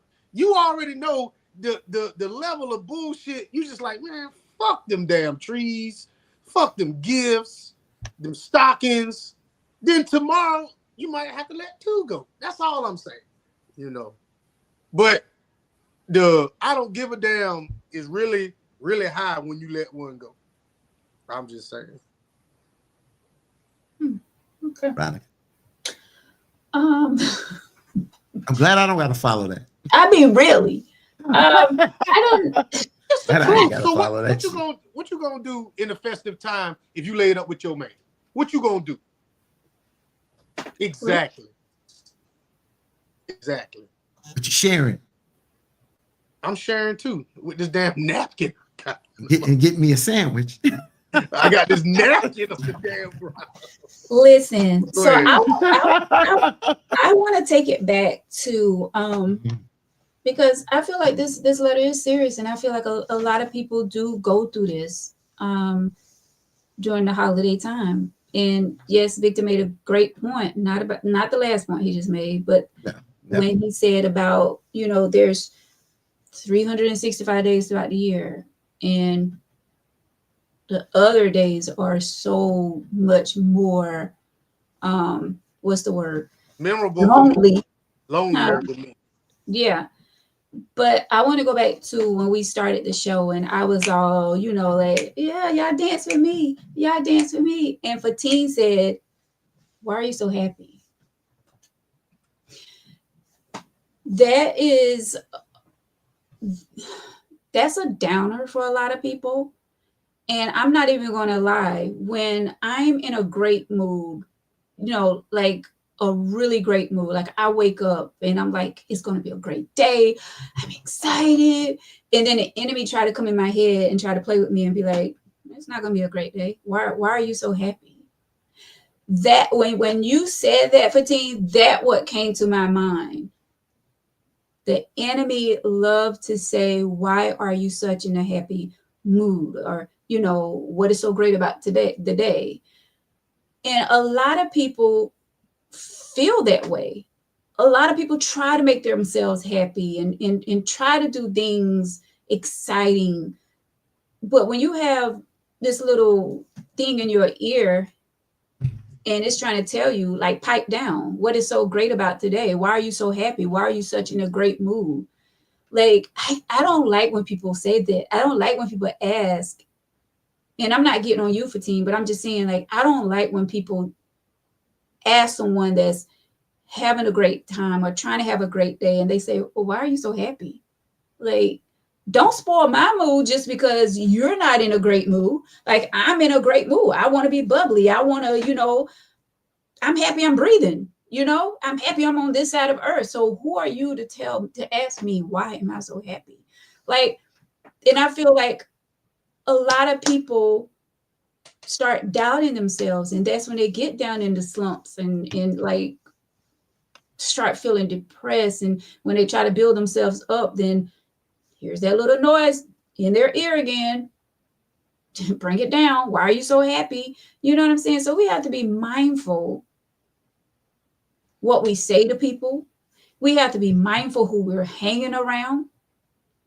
We have to be mindful of the advice that we're getting from other people. Like, some people don't want to see you happy. Some people want to see you down and not smiling, just because they're down. So I just want to say to this young lady, I hope you're not like listening to people and Mike. I think Mike wasn't playing when he made that comment about, stop looking at, he may not have said it in these words, but stop looking at other, relationships, other people, because everybody's not happy the way they betrayed to be happy. You know what I'm saying? So find ways to make yourself happy. Do things that's going to make you happy. Even if you have to do things by yourself, find ways to make you happy. Bring yourself happiness. Yeah. So, well, let me just say this to what Veronica said. First of all, I agree with you, Veronica. We basically said the same thing. I want to prove a point here, because it's not about me. Veronica said you have to be mindful of what you say to people. You also got to be mindful of who that person is that is saying that to you. Example, you know me, Veronica. So you know me. I'm always trying to come, even with the news I gave y'all today, I'm still upbeat. I always want to see why you happy, because I'm always want you to say, you know what, Fatine, yo, I did this, I did that. Because I want that. That's the point I'm saying. So for some that don't have that bubbly thing, and there's always Debbie Downer, they ask you that, I see that. You know I didn't mean it like that. But it's not that. But the point I'm making, not to make my point, but how and who says things to you. Because for me, I asked Victor, like, Victor, so-and-so, he made some great points tonight. Or Victor, your poetry. I don't mean to make him mushy, but I like to hear that because it encourages me. It touches my heart. It touches my soul. So when I said that, of course, well, I'm telling you, is I'm not poo-pooing. I want you to even raise the roof more because I'm the one that is going to give you that platform. But Yeah. there are people, so you got to be mindful of what you say to people, but you also got to be mindful of what the people that you know saying it to you, because people could say the same thing and mean two different things. Absolutely. That's the only point I want to make. That's it. Yeah, absolutely. We got the letter in, and it's 9:42. We still got time. Right, because I mean, we all gave great points. I'm not even gonna read John's comment because I think it's something I just peeked at it. I don't even know. What does Vern say? Jokes aside, my life has shifted and transitioned. If you are single, go out and do charity during the holidays. I went out to a toy giveaway and participated. Redefine your holidays. And that's what not Victor, but Veronica. I mean, Victor said do something else. But basically, I'll be honest with you, even though what Victor advice he gave, we all said the same thing, is go out and do something or do something. And that means become creative. I'm not going to isolate it. What Victor, I don't quite agree with what he said, but I do agree with the point is that if you're not in a depressed state, because some people in a depressed state, they in a funk and they got to pull themselves out of it. But if you say that this is around the holiday time, then you don't seem like you're depressed all year or you're in this mood. You're really talking about the festive time, because a lot of people talk about this time of the year. And you got to go out and do things. And you just don't wait for this year. You know, you got friends, family. You got to be able to know how to make friends. I'm a communicator, so I just don't have a problem making friends. I don't have a problem. You know, that's why I'm very friendly. Like Victor said, he's not going to move like I move. Veronica may not move like I move. I mean, she's a woman too. But, and not to take away, I'm just saying I'm more of a aggressive type of individual. And I don't mean anything. I like to meet people. Yeah. I mean, well, when it comes to you and I, there's, and I think Victor may side with me on this. Well, then again, he may not. But when you say that, Fatine, like I'm the same. You know, we both you still in media or whatever, but you know what I'm saying? And we are talkers. We love to talk, and you know, we don't meet strangers. You know what I'm saying? But I have to be careful as a woman of how I communicate with men. You know what I'm saying? I'm definitely going to talk to a female like I've been knowing her forever. You know what I'm saying? And we just met, but that's just me. So when you say we're different, you're right about that, because I'm not going to approach a man like I would a woman and start talking like that. You, on the other hand, you will talk to females instead of you saying that you love meeting, you know, friends or whatever. But you're not going to talk to a dude to try to meet friends. You're going to be more so of trying to talk to a female to become friends with. But that's you. And look at this real quick. Just look at this. Go back to Mind, Body, and Soul last year. Mm-hmm. You was there, and I met Dominique, the speaker. I met this other sister, Sister Hayes. She was just featured last week on, I don't know, it was 13 News, whatever. Her and her husband, they wrote a book about the loss of her brother. And when you gave your display, your demonstration at the center or the college, you know, me and her sat together. She was married, you know what I'm saying? And that's the whole thing. But you're right. You're right. You know, I mean, I'll meet men, but I'm more comfortable with women, because nowadays you meet a man, you just don't know. So I ain't getting all that. Yeah. Well,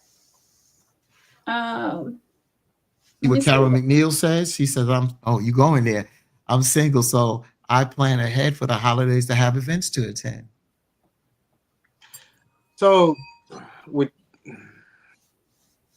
that, almost sounds like that's you made the choice of your relationship status. And if you have, that's great. You know, at least you know where you stand at. I think this woman needs to have a plan, because if she doesn't want to be single during the holidays, she really ain't got to.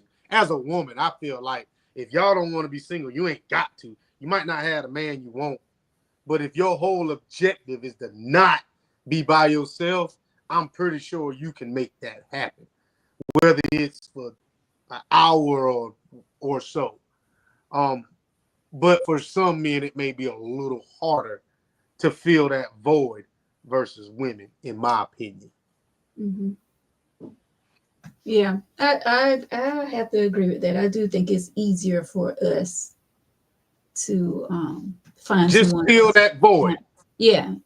for however long it may be. Just Mm-hmm. Yeah. What is Tyrone answering someone? How is said means something. I've been studying body language, and it's a wow other something. he says, how it's said, how someone says something means something. I've been studying body language, and it's a wow other something. He said, how it's said, how somebody says something means something. I get that. Mm-hmm. Studying body language, and it's a wow other something. I don't get the wow part, other something, but yeah.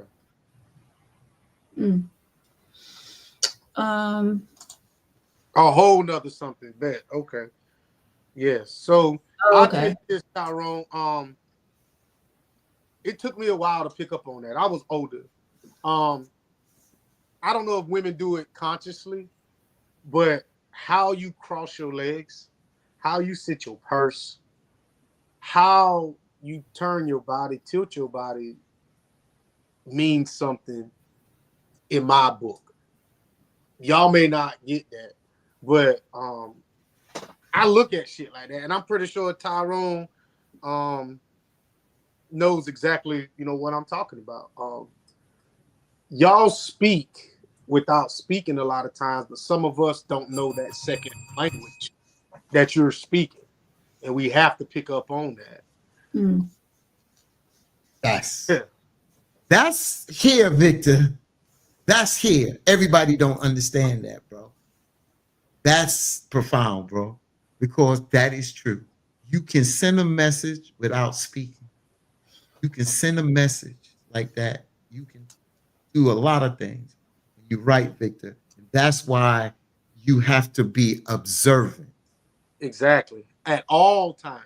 All times, Victor. Yes. So that's why a lot of guys get pissed off when they walk up to a bar and they try to talk to a woman. If you walk up to order a drink and her drink, of course she's going to try to move a drink, but if she scoots over like this, in order for you to get there, bro, don't say a damn thing to her. But if she moves her drink over and maintains her position, it could mean something, or it could mean nothing. But if she's engaging with a group of women and you trying to interact that, it take a strong brother, man, to break that up to get her attention, especially if she's the strong one carrying on the conversation. So you have to decipher all this in a matter of milliseconds, or just wait for your opportunity. Wait for the opportunity ain't when she walk into the fucking bathroom by her damn self either. That ain't your opportunity. You gonna have Victor, right? Victor, when I say this, I'm playing, but you so full of shit. You know why? You know why? Because last week I said, let's have a grown-up conversation. And this is what I mean. This is what I mean, bro. This is that conversation right there is showing, again, that's kind of like man talk, like when we did the man shows and stuff like that. I see how it fits on that criteria. But this is some of the things that men, again, we don't have to sit there and give all our things away to women, but this is that adult kind of mentality that I've been talking about. Not just conversation, mentality, thinking. Kids don't think like this. When I say kids, mentality. And if you hear, that's why what Victor, let me just say this, and Victor may disagree.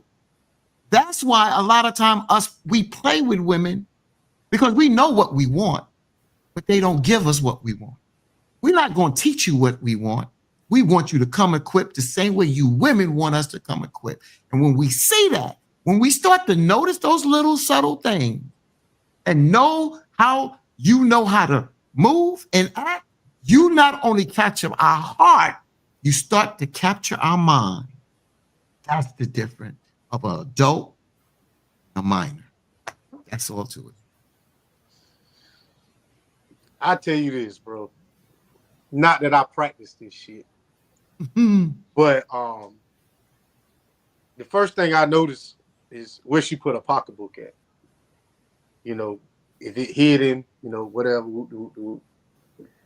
But the moment she crossed her legs towards me, I got this motherfucker now.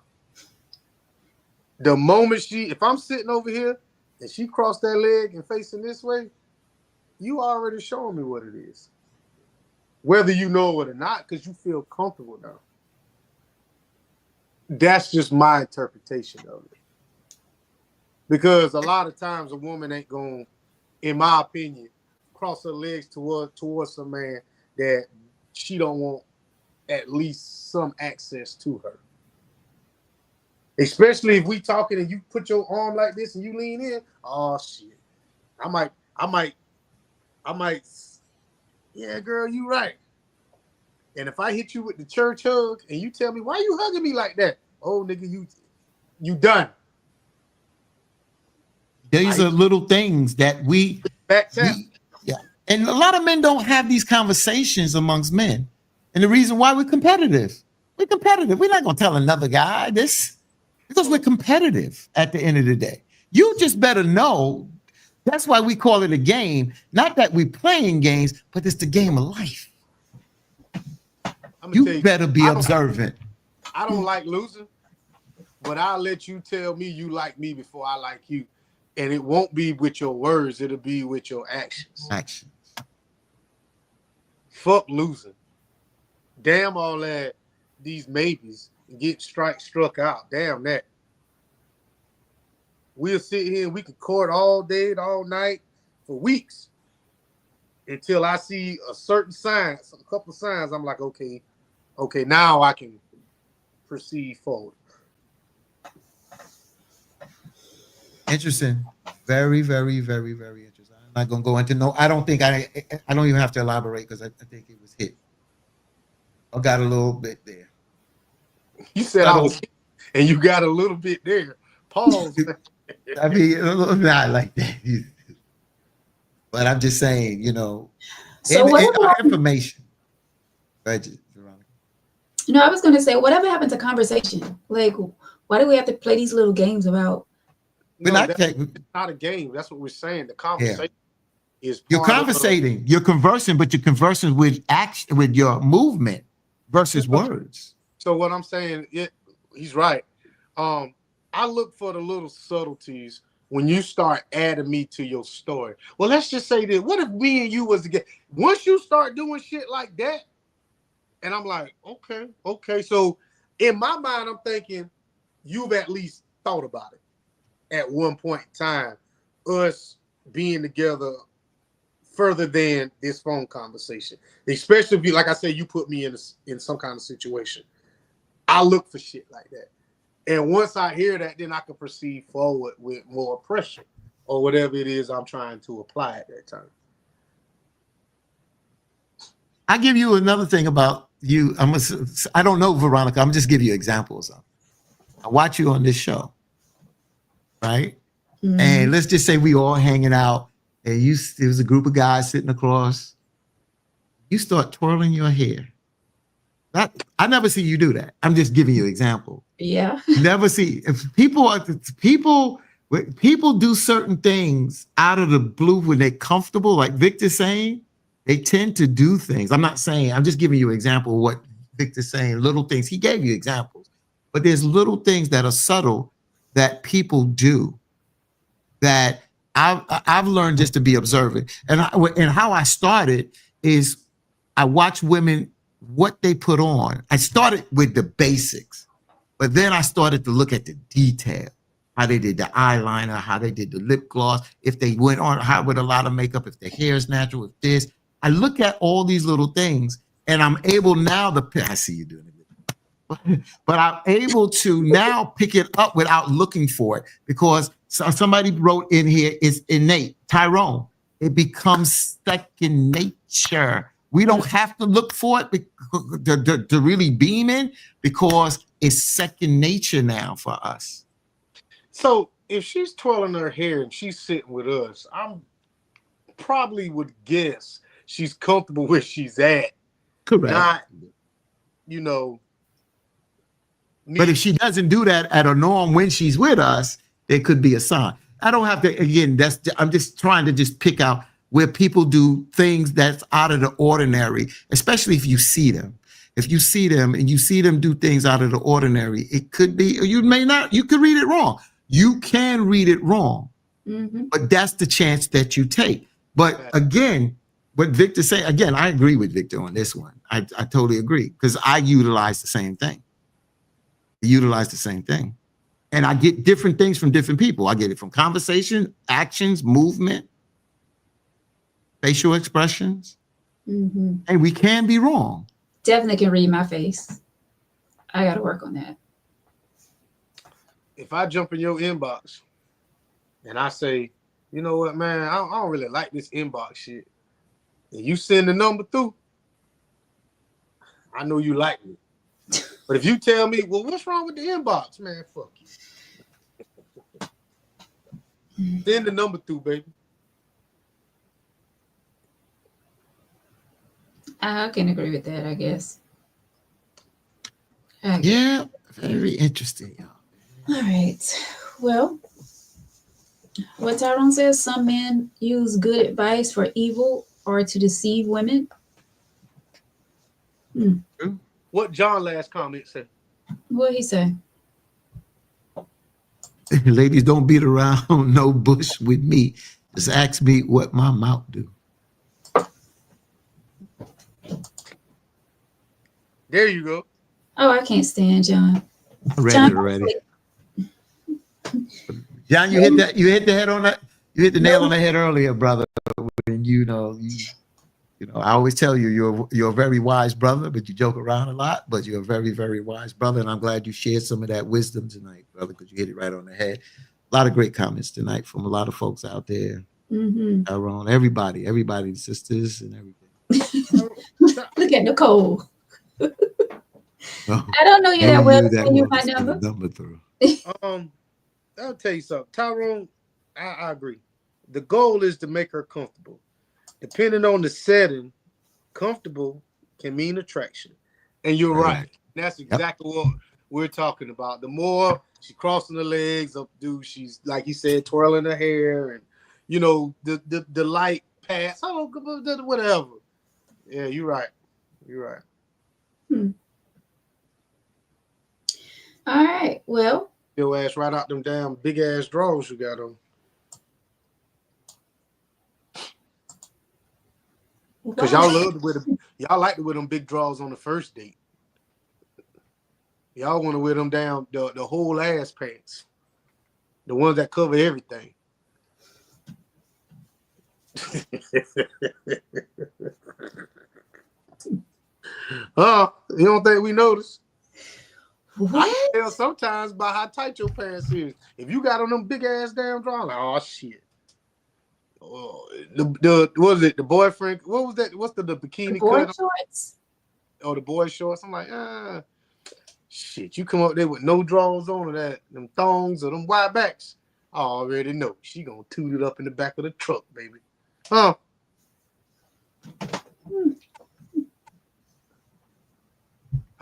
Head out the back glass. Some people just like to be comfortable. I don't know. I ain't never had nothing up my ass and it was comfortable, but I ain't a woman either. So exactly. My aunt tripped.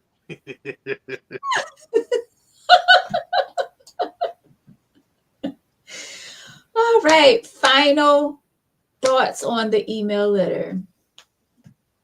Fatim, we'll start with you. All right. So again, gave you advice and I'll stick with it, that you gotta be creative. You gotta be creative, my sister. And you can't be laid back. You might be a laid back sister, but well, I forgot what the saying, don't get so and so, you know, if you slow, you blow.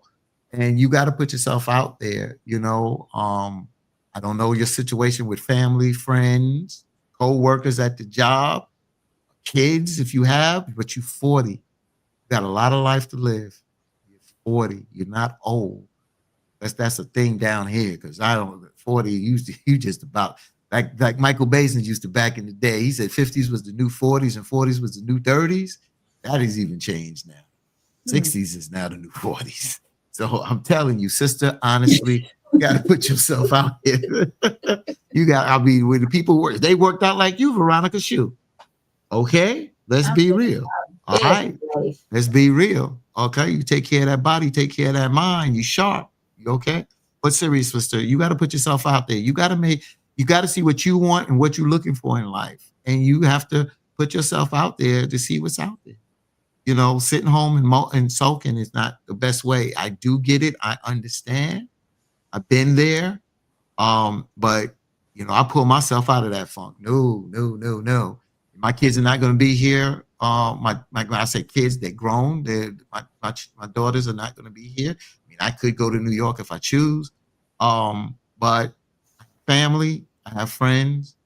If I want to make something happen, I start inviting, and that's what I'll do. So, got to put yourself out there, sis. All right. Ma'am, loneliness shouldn't be dependent on if you got a man or not. Loneliness is if you have, in my opinion, nobody. Hopefully you have at least a co-worker or neighbor or someone that you can actually spend some form of this holiday with to kind of curve what you got going on. It's kind of it's never too late, but we already in the holiday season, so rushing into something is not ideal. But one thing you can't rush is true compatibility. So, I mean, it could happen tomorrow. And if this is what you want, you can't be afraid to say that you met somebody, you know, December the 10th and December the 22nd, you invited him to your mom and daddy house for Christmas dinner. It could happen. So, you know, and he could be genuine about you and vice versa. Don't put a time frame. And I think that's where we start. That's why I don't like the statistics thing, because people put a time frame on things. You know, you're supposed to date this, and or you know, your best friend dated this, and whatever. When it comes to two people being compatible, that's just like putting a plug in the socket. It's instantaneous. So, you know, all I'm gonna say is, ma'am, you know, hopefully you got somebody other than you got somebody to spend the holidays with, but don't give up on, you know, love if that's what you're looking for. True. Great comments, guys. Closing remarks. And I agree. Don't give up on love. And don't keep focusing on the people around you, the couples around you, and what they're doing and how happy they look. Focus on you and making yourself happy. Focus on, you know, finding something to do to keep you busy and not just sitting around the house and listening at the Temptations and listening at slow Christmas music or R&B music, whatever it is.